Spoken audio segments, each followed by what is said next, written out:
So a word that's thrown around a lot is this word love. You have a bunch of romantic movies with all their I love you cliches, and you have a bunch of artists singing about their love lives and how they're so great until they break up and they start singing about how love stinks. We love our parents, siblings, cousins, family, friends, husband, wife, boyfriend, or girlfriend, or maybe you're not there yet. Maybe they're just that special someone. I feel like we can have this picture of love in our heads, and it's typically reflected through our romantic attractions. Like, do you remember that one person you really liked? Your crush? That one person who you were crazy for? Maybe you had them in the same class, or you worked together, or your friend introduced you, or you fancied them from afar, and you saw their eyes, their shiny hair, their smile, and you thought, oh my goodness. They consumed your thoughts, and all of a sudden you thought, I love him or her. And with all these pictures of love, one danger is that we can lose sight of what love really is. So that's what we're going to be talking about in today's video. Do you know what love is?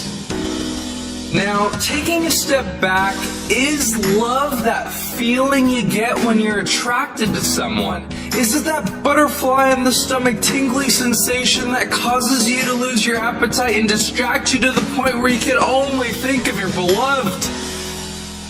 Well, I would argue that this isn't all that love encompasses, because love is so much more than a feeling.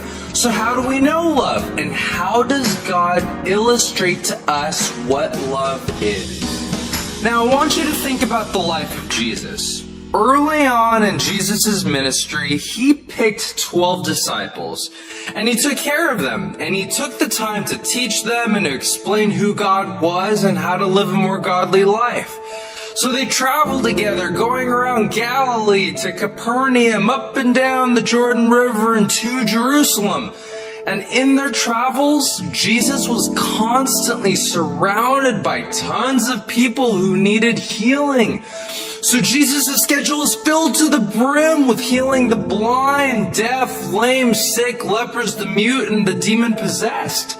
Jesus would also visit synagogues, teaching the masses about the kingdom of heaven.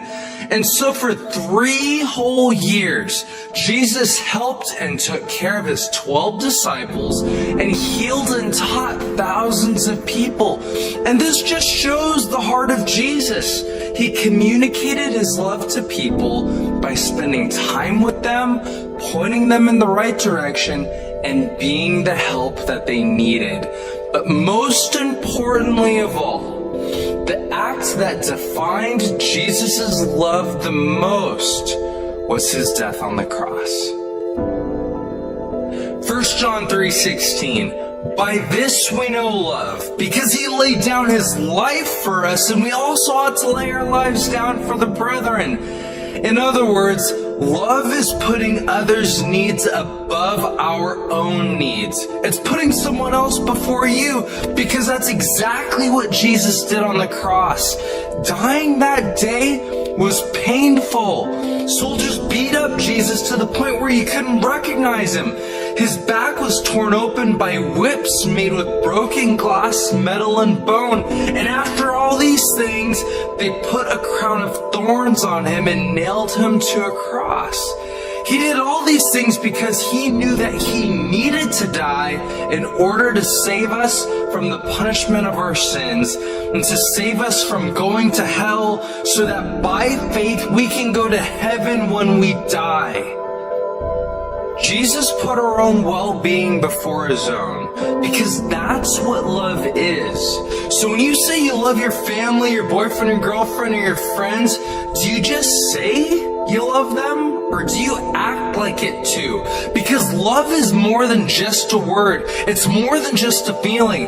Love is an action. It's something you do. And love sometimes looks like washing the dishes, or doing chores, or making money so that you can pay bills to provide for your loved ones. Sometimes it looks like not complaining, and sometimes it looks like lending a hand or listening to them vent even though you had a long day. And sometimes it looks like forgiving them and being patient even though they messed up. Love puts the other person first.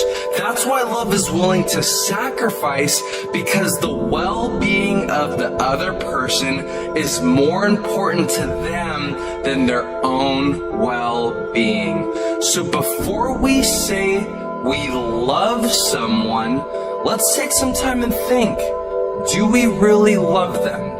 Because if we do love them, then like Jesus, we should probably act like it. 1 John chapter 4 verses 7 and 8. Beloved, let us love one another, for love is of God, and everyone who loves is born of God and knows God. He who does not love does not know God, for God is love.